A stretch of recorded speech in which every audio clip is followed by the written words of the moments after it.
AP deputy CM power star Pawan Kalyan ఒకవైపు రాజకీయాలు, మరోవైపు సినిమాలతో ఫుల్ బిజీగా ఉన్నారు. ప్రస్తుతం తాను కమిటైన సినిమాలు పూర్తి చేసే పనిలో పడ్డారు.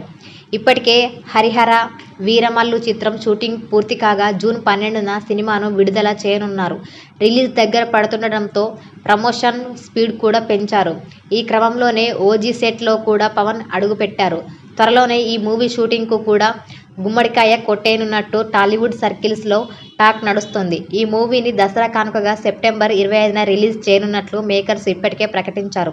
సుజిత్ దర్శకత్వంలో తెరకెక్కుతున్న ఈ చిత్రాన్ని డీవీవీ ఎంటర్టైన్మెంట్ బ్యానర్పై భారీ బడ్జెట్తో నిర్మిస్తున్నారు. బాలీవుడ్ నటుడు ఇమ్రాన్ హష్మీ విలన్గా నటిస్తుండగా ప్రియాంక మోహనన్ హీరోయిన్గా చేస్తోంది.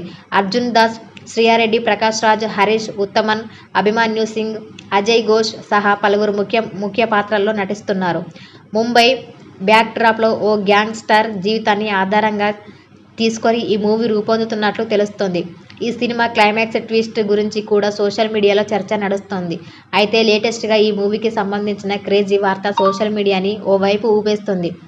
భారీ హైప్తో రాబోతున్న ఈ చిత్రంలో ఏపీ సీఎం, టీడీపీ అధినేత నారా చంద్రబాబు నాయుడు కోడలు కూడా ఓ ముఖ్య పాత్రలో నటిస్తున్నట్లు జోరుగా ప్రచారం నడుస్తోంది.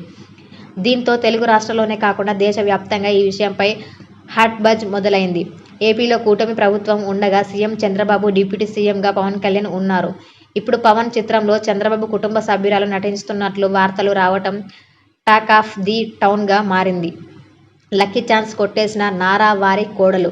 అయితే పవన్ 'ఓజీ' సినిమాలో నటించనుంది.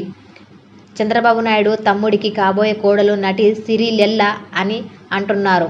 ముందుగా చంద్రబాబు కోడలు అంటే బాలకృష్ణ కుమార్తె నారా లోకేష్ సతీమణి నారా బ్రాహ్మణి అని అంతా అనుకున్నారు. కానీ చంద్రబాబు సోదరుడి కుమారుడు నారా రోహిత్ త్వరలోనే పెళ్లి చేసుకోబోయేది సిరి అని క్లారిటీ ఇస్తున్నారు.